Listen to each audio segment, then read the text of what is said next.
Hi viewers, I want to talk about stress and intonation, which are two different things. When we hear the word stress, we might think that stress just is talking about one type of stress. But in English, we have two types of stress. We have word stress, which is knowing which syllables get the most stress. And we can find out about word stress by looking in the dictionary.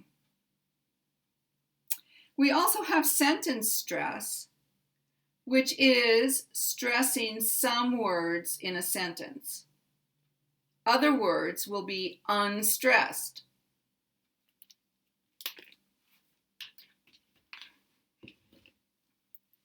In the sentence, he's reading a book now, there are three stressed words. And I'm only going to talk about sentence stress. Why are these words stressed? They're stressed because of the part of speech they are, the type of word they are. Reading is a verb, and verbs are stressed. Book is a noun, nouns are stressed, and now is an adverb, and adverbs are stressed.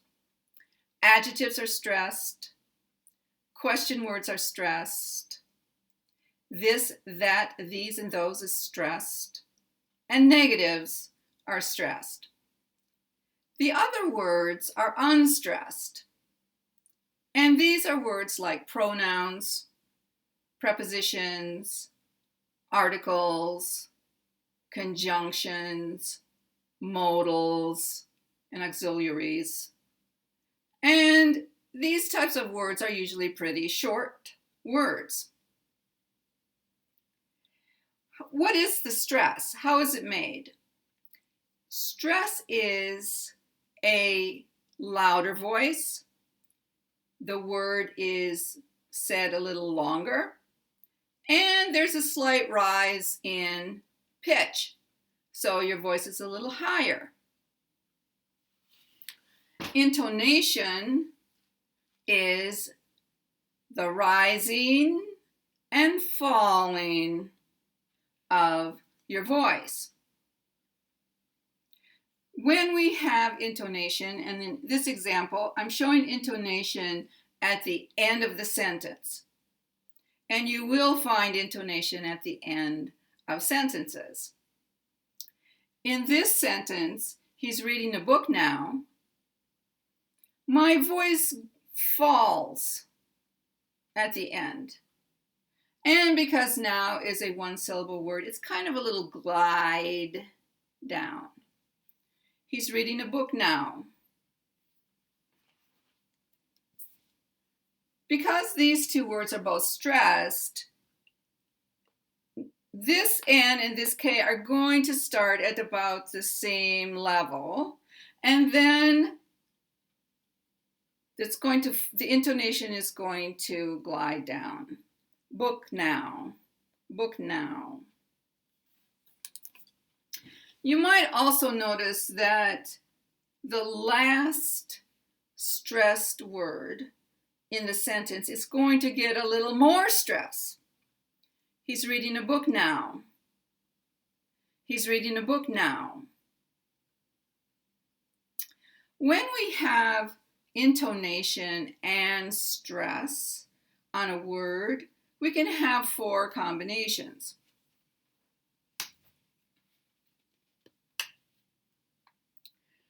We can have a stressed word with intonation, which is this example.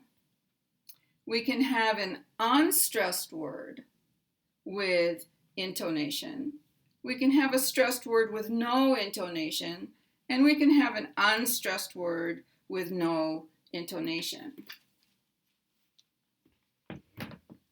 So, a word that is unstressed with intonation is this example. He's reading a book to me. He's reading a book to me.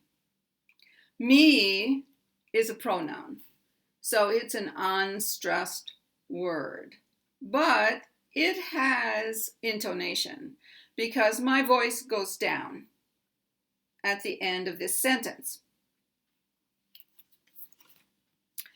If we have a stressed word with no intonation, then that is like reading a book. They're stressed, but there's no intonation with these stressed words.